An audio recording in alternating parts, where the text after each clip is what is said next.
छू लेने वाली घर घर की कहानी। एक गांव में एक सुखी परिवार रहता था। उस परिवार में 3 भाई और एक बहन थी। उनके माँ बाप चारों से बेहद प्यार करते थे, मगर छोटे वाले बेटे से थोड़ा परेशान थे, क्योंकि बड़ा बेटा पढ़ लिख कर डॉक्टर बन गया और बीच वाला बेटा भी पढ़ लिख कर इंजीनियर बन गया था। मगर उनका छोटा बेटा बिल्कुल गंवार और आवारा ही बनकर रह गया।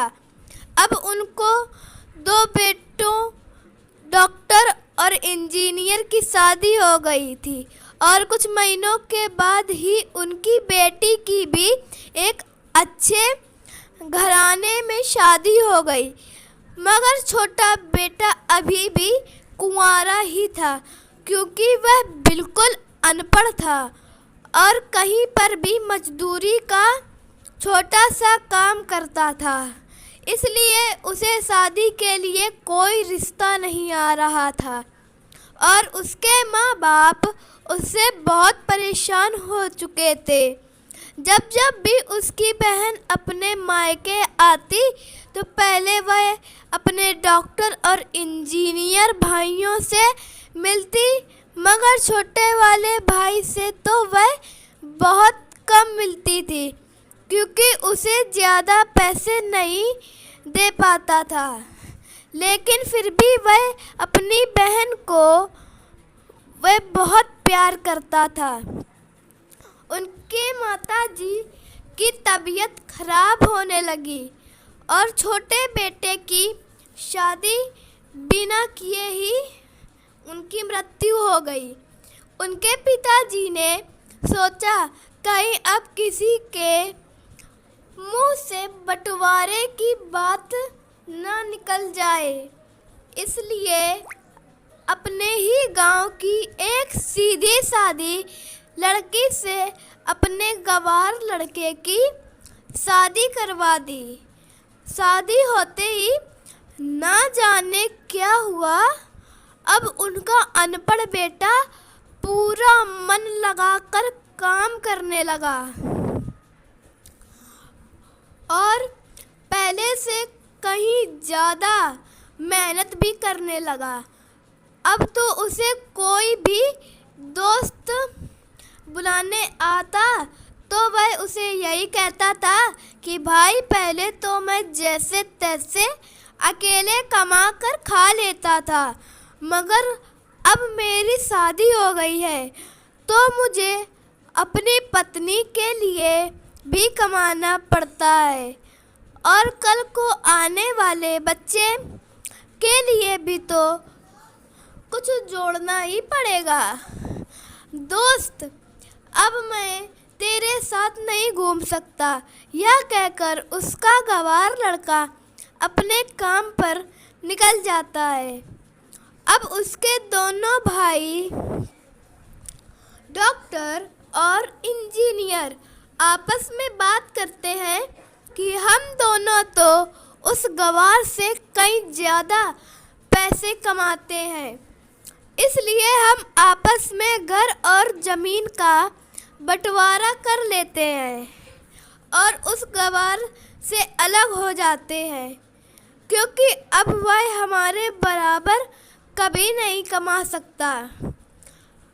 और उन दोनों भाइयों ने अपने पिता के लाख मना करने के बावजूद भी बंटवारे की तारीख तय कर दी और उन्होंने अपनी बहन को भी बुलवा लिया और अपने गंवार भाई से भी कह दिया कि आज तुम अपने काम पर मत जाना, क्योंकि हम सब आज घर पर और ज़मीन का बंटवारा करेंगे। उसी वक्त उसकी बहन भी आ जाती है और उसका गंवार भाई कहता है कि तुम लोग बंटवारा कर लो, मुझे जो भी देना हो वह दे देना, मैं शाम को आकर अंगूठा लगा दूंगा। तभी उसकी बहन कहती है, अरे बेवकूफ, तू तो अनपढ़ ही रहेगा। जमीन का हिस्सा तो आमने सामने बैठकर होता है। तभी उसके दोनों भाई भी छोटे गवार भाई को उल्टा सीधा कहने लगते हैं। तब उसके पिताजी भी उससे कहते हैं कि बेटा, तू आज काम पर मत जा, क्योंकि बंटवारा तेरे सामने ही होता अच्छा है। उसी वक्त वकील भी आ जाता है। तभी वकील कहता है कि आपका सारा हिस्सा मिलाकर 10 बीघा जमीन है और आपका घर है। अब बताओ कि किसको कितना हिस्सा देना है। मैं उसी हिसाब से बंटवारे के कागजात बनवा दूंगा। उसी वक्त उसका गवार भाई कहता है कि वकील साहब, 5-5 बीघा मेरे दोनों भाइयों के नाम लिख दो और यह जो घर है यह हमारी प्यारी बहन के नाम कर दो। तभी उसके दोनों भाई और बहन पूछते हैं कि और तू इसमें से क्या लेगा। तभी उसका गवार भाई कहता है कि मेरे हिस्से में मेरे प्यारे पिताजी हैं ना। और तभी वह अपनी पत्नी की तरफ देखकर मुस्कुराते हुए कहता है, क्यों मेरी प्यारी पत्नी, क्या मैंने गलत कहा? उस गवार की पत्नी अपने ससुर की तरफ देखकर कहती है कि पिता से बड़ी वसीयत क्या होगी। और उस वक्त उसका गवार बेटा बहू के प्यार में जमीन जायदाद के बंटवारे को एक सन्नाटे में बदल दिया। तभी बहन अपने गवार भाई के गले लगकर रोते हुए कहती है कि माफ़ कर दो भाई, मैं आपको समझ नहीं सकी। तभी उसका भाई कहता है कि मेरी प्यारी बहन, इस घर में जितना अधिकार हमारा है उतना ही अधिकार तुम्हारा भी है। और रही बात बंटवारे की, तो बंटवारा नहीं करने से हमारा जीवन एक हो जाएगा। यूँ कहते हैं हम बंटवारा बचा सकते हैं, हम एक साथ मिलकर नहीं रह सकते जैसे हम बचपन में मिलकर रहते थे। एक साथ मिलकर रहने को ही तो परिवार कहते हैं। एक सच्चा परिवार और उसे अच्छे परिवार को मानवता संभालती है।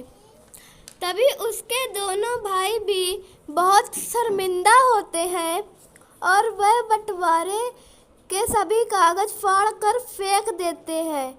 और उस दिन के बाद से ही उनका परिवार खुशी खुशी एक साथ ही रहने लगते हैं।